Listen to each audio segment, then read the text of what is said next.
Hello guys, in this tutorial I'm going to show you how to provide an F4 help for an input field. So for that I'm going to create an application project with a multi-input control, and for that input control we are going to place the F4 help. So first I will create an application project. So going on to file, new project, and under SAP UEFI application development folder choose application project and click on next. Enter the name for the application project. So I'm providing the name as value help dialog F4, and I'm creating the project with initial view and click on next. So here you can see the different modes of development which is available. I'm choosing XML mode of development and I'm providing the name of the view as main view. Then say finish. So now your application project will be created with three files, index.html file and two files supporting the view development. So in this, first I'm going to create a simple form with a label and a multi-input control. So before that I'm just going to remove the header part of the page element. So I'm giving this show header as false so that the header will not be visible, and inside the content region of the page I'm going to create the simple form layout. So before I create the simple form layout I'm going to include the layout library. So I'm going to specify XML ns f is equal to sap dot ui dot layout dot form. So I have included the form layout under the namespace f. So using the namespace I'm going to declare the simple form, and I'm going to specify the properties of simple form such as title. I'm going to specify as selection screen. Then I'm going to specify the editable property of the form to be true, and I'm going to specify the layout property of the form to be responsive grid layout, right? Then inside the content region of the form I'm going to specify the form content. So I'm going to create a simple label control with the text, company code, and then I'm going to create the input control using multi input field, and for which I'm going to specify the ID as ID input, and I'm going to specify the property to provide the F4 help. So you can check out the properties of input control, properties of the control in the API documentation. So for multi input it's inherited from the class sap.m.input. So the property for sap.m.input is also applicable for multi-input control as well. So here you can see that it has a property show value help which is by default false. So I'm going to set this property to true so that the button for F4 help will be available on screen. So we have just created the form. Let us go and execute this project. So right click on the project, say run as web app preview.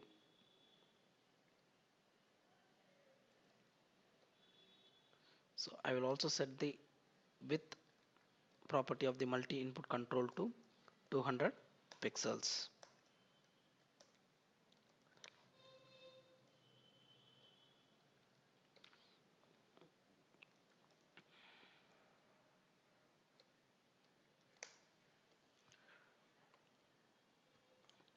So we have just specified, we have just created a simple form with a label and a input control. You can see that since we have specified show value help request property to be true, you can see that F4 help button is now visible. So now when I click on this F4 help button, I wanted to open the dialog for F4 help.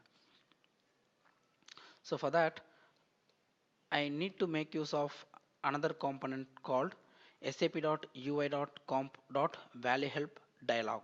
So it's a library which is created explicitly for the providing value help dialog. So we will go and add those. But before that, when I click on this F4 help button, I need to trigger the event, and inside that event we are going to open the value help dialog. So to trigger the event for that, you can see that there is an event value help request. So we are going to create an event handler method for this. So for this particular property, I'm going to specify handle F4 for company code. So this is the event handler that is to be executed while I click on F4 help. So I create this event handler method in my application.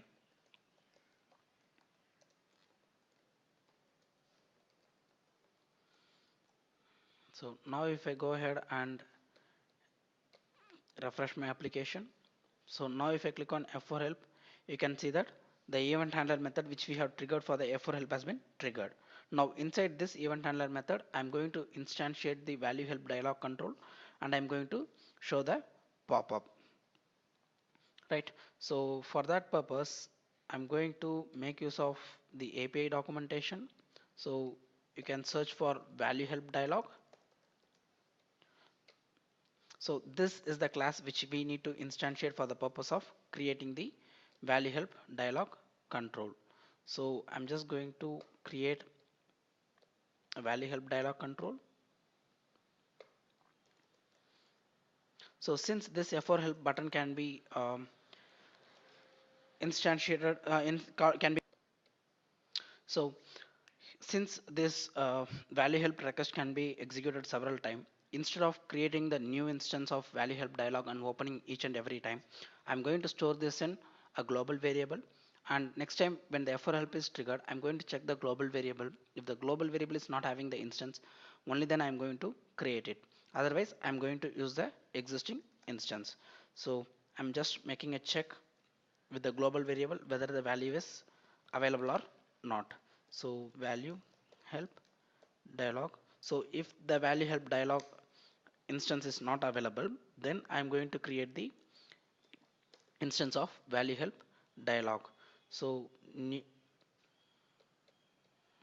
new sap.ui.comp dot value help dialog dot value help dialog is the name of the class that we wanted to instantiate, and I'm going to specify the id as id value help.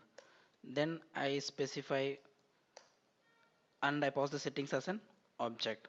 So let's go to the API documentation and check what are the settings that are available.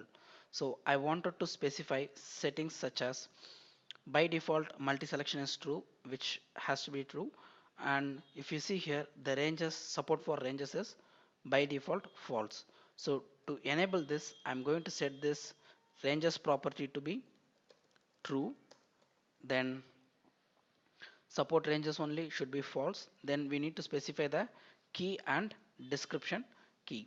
So for now, I will just leave this key and description key as an empty. I will pass the data later on to this particular properties.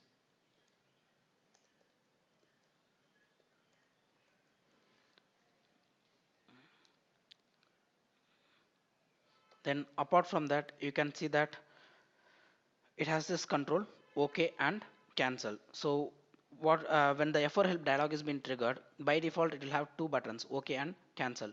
So when the user has made the selection in the F4 help, and when he clicks on OK, we need to handle those events to get to know what are the values that has been selected by the user, and we need to send those values to the caller of the program. And while click on cancel button, we just have to close this dialog control. Right. So I'm going to create an event handler for this OK and cancel event, and I'm going to display that, and I'm going to handle them. Right. For that, I'm just going to create an event handler method for OK and cancel function. So for now, I'll just place a debugger over here so that we can check if this event is triggered. So now the instance for this particular control would have been created.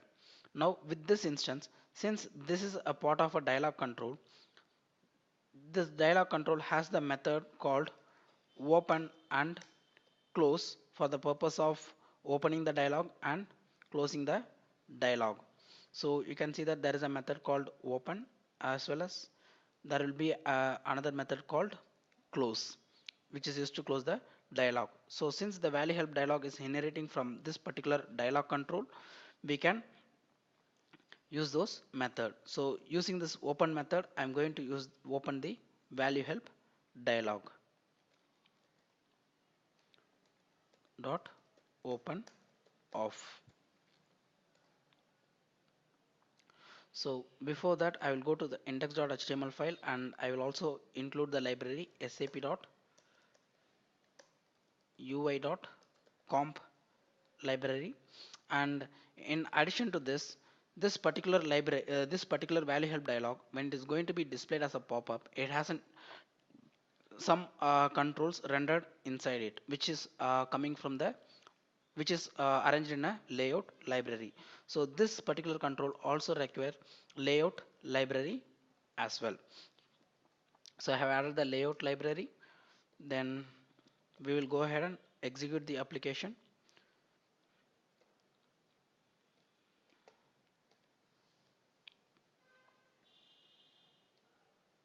So I have now clicked on F4 help button. So first I'm going to check whether the value is defined or not. So now the value is undefined. So I'm going inside and I'm going to instantiate this control. So I have instantiated the control, which will have this reference, and using that instance I'm going to call the open method to open the dialog. So now you can see that the dialog has been triggered with OK and cancel button. So here you can see two things. One is select from list, and another one is the define condition. So in the define condition, we will be able to specify the ranges, and in the select from list, here we are going to give the list of possible values. So here by default there is a table control which is already available. So we for which the columns and the row information has to be added dynamically by us. So first thing what we will be doing is we will be adding the columns dynamically for this particular control. So this table control was created in a way that you need to create the column information as a JSON model, and you need to set that information with the name and you need to set that model to this particular table control with the name columns. So first so before that I will just go and show the JSON file which I have declared for this particular F4 help. So when the user click on F4 help of the company code, so this is the information I'm going to provide it to him. So he will be able to see the list of company which is available, and along with the company codes I'm also providing additional information such as company code, city and currency code.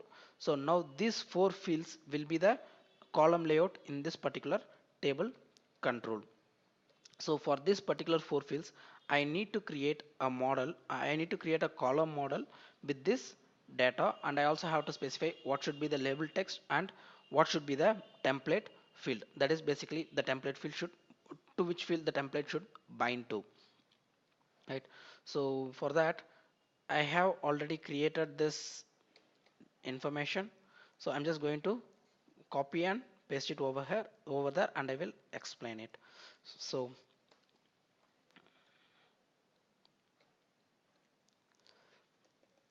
So first thing, we need to bind the columns for table. So for that purpose, I have created a column model. So I have created a JSON model over here, and for this JSON model I am setting the data. So I'm setting the data inside these columns, and I'm passing the value as an array. So for those four fields I'm passing this value. So I'm passing the label information and I'm passing the template information for each and every field. Now I need to get the table reference from the value help dialog, and I need to bind this column model to that particular table control. So to get the table control, this particular value help dialog has a method called get table of, which will give you the table reference. So variable o table is equal to this dot underscore o value help dialog dot get table of. So this is going to give me the reference of the table control, and using the reference of the table control I am going to set this JSON model with the name columns. So now if I go ahead and refresh this application, when I open F4 help, now since I have set the values in a specified model name, the table control was able to pick the model and it was able to specify the columns dynamically. So since I have specified 4 values, there are 4 columns available over here. So the next thing that I need to do is I need to pass the data for this particular table rows. So for that I'm just going to copy this JSON model, JSON format data, and I'm going to create a folder called model, inside which I'm going to create the mock data. So I have created the model and I'm creating this mock JSON data. So now this is the data which you are going to bind it to the table control row aggregation property. So the entity that I wanted to pass is the company code.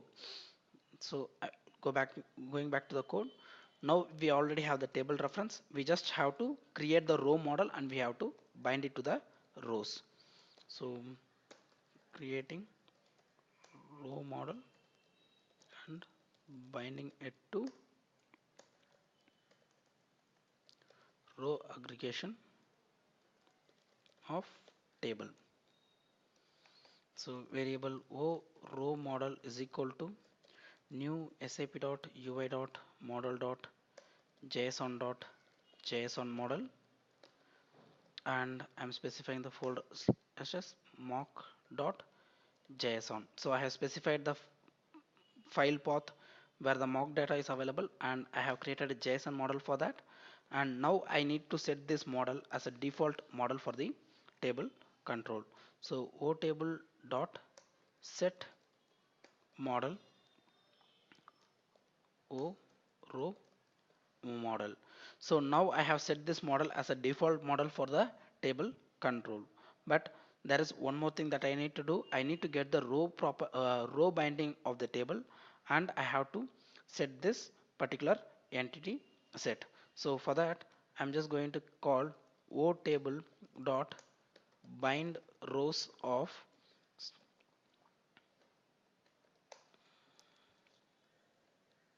So o table dot bind rows. So calling the bind rows method, I am going to pass the binding information for the row control, and the binding information should happen with the company codes array, which is in the root of the file. So I'm going to pass slash and I pass the company codes. Now going back to the application, if refreshing the application, so now you can see that the company code information has been displayed over here. So now from this user can select the information, so which you can see here in the selected items. So now when I select values, you can see that the tokens has been created. So that is basically how this value help dialog returns the value to the input control. Now whatever we are selecting here, or we are selecting individual values in the table control. So if I have selected 6 values, this is going to create 6 tokens and it is going to return those tokens to the input field. Whereas we can also go to the define condition, and wherein we can create the conditions which are available for the select options, like equal to, between, and it also provides include and exclude options as well. So to specify the defined condition, we need to set the key field ranges. So what are the fields with which we can compare these ranges? So for that we need to call the method called set range key fields method, and we need to pass the information on what is the information on what is the label that should be specified, and when I select that label, with which field I have to compare in the backend. So using this value help dialog instance, I'm calling this set range key fields method to set the range fields company code and company name. So now if I go ahead and refresh this application, now in the define condition you should be able to see the range fields. So this is basically the label which is displayed here, but when I choose this label, internally the key will be considered. So that's the reason why I have specified the key with the same name as the model property. So that's why I have specified the key as company code and company name. So now the label will be displayed. When I choose that, I know which field I have to compare with, right? So here I will be able to specify the condition like between, from value and to value, or I can also choose to exclude some property, such as, say for example, I do not wanted the company name like this.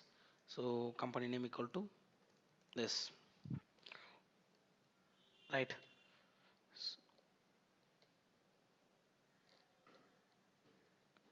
So we can exclude some values if we wanted to, and they will be included in the selected items and excluded items as well. So now when I click on cancel button, first I do not want to do anything, I just wanted to close the dialog. But whereas when I click on this OK button, I wanted to pass the values, selected values, to the input field. So first I will implement the event handler for the cancel button to close this dialog.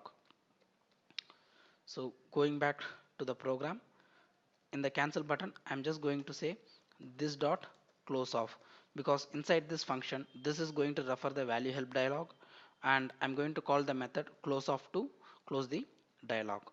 So we can test that.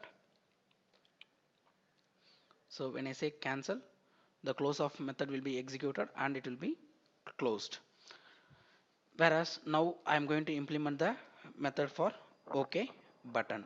So when I click on OK button, I wanted to pass the selected values from this particular table or from the defined condition to that of this multi-input field. So you can see that the multi-input field has an aggregation, content aggregation. So you can just check that in the API documentation.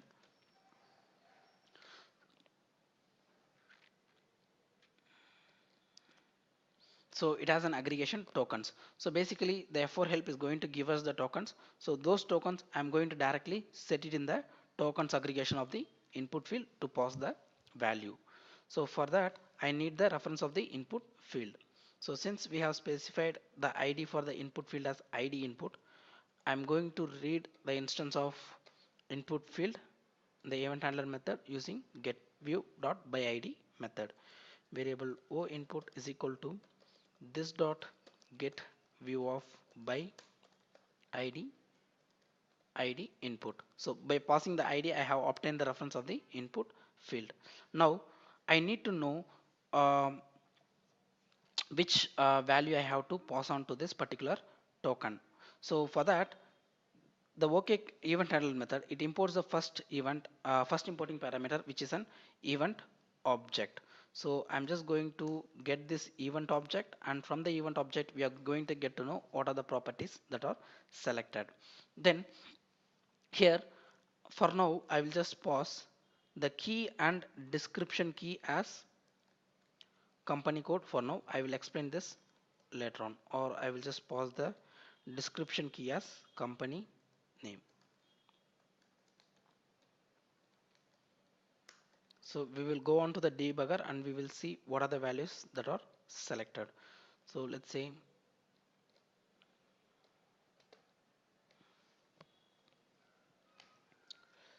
so I click on F4 help. Now let's say I have selected from the list as company code 001 and I click on OK. Now the OK method of the event handler method would be triggered. Then if you go and check inside the O event importing parameter, we will get the information on what is the field that has been selected. So you can see the tokens that has been created, that has been returned. So to get the tokens, I can say variable O, sorry, it is returned as an array. So A tokens is equal to oEvent dot get parameter of, I want the tokens from the parameter section. So now a tokens, sorry, I think the parameter name is tokens. So now a tokens will have the selected tokens. So if I have selected multiple values, then all the tokens would be returned to me as an array. So first we need to get the tokens. So I have obtained the tokens. Now since this is, we are getting the this, since this value help dialog is returning the output as an tokens, and the input is also having a token aggregation, I'm going to set o token dot set. For this there should be a setter method which is, which would be set tokens of. So using the set tokens of method, I'm going to pass the array token which is returned by the table returned by the value help dialog to the input field. So now if we refresh the application and execute it, so I choose F4 help, and from here I choose the values 1 and 2 and I click on OK. So now, so after clicking on OK, it should close the dialog as well. So I'll place this code, this dot close off. So choose F4 help, select the values 1 and 2 and click on OK. So now this is basically what we are specifying in the description key. So which you can see as, you could see that tooltip as SAP Labs 002. So this is basically the text and the key field which you are specifying for the token. So that is what we have paused on over here. So that is what we have paused on over here as the key and description key. So I'm specifying this, the description key should be the company name of the selected company, and it has to be, have the company code. So what I'm going to do is, I will just, to see the company code on the input field, I will set both of this to be a company code, right? So now if I refresh this application and execute it, you should be able to see the changes. So I have selected three values and I clicked on OK. So now you can see the three values has been created with the description also specifying company key, and the value inside that is also company key. So you are able to see the tokens specifying to company code. So now we have specified a value help dialog, and we have passed on the data from the value help dialog to the input control. So in the next tutorial I will show you how to read this information and how to create filters and apply it to the binding. Thanks for watching. Have a nice day.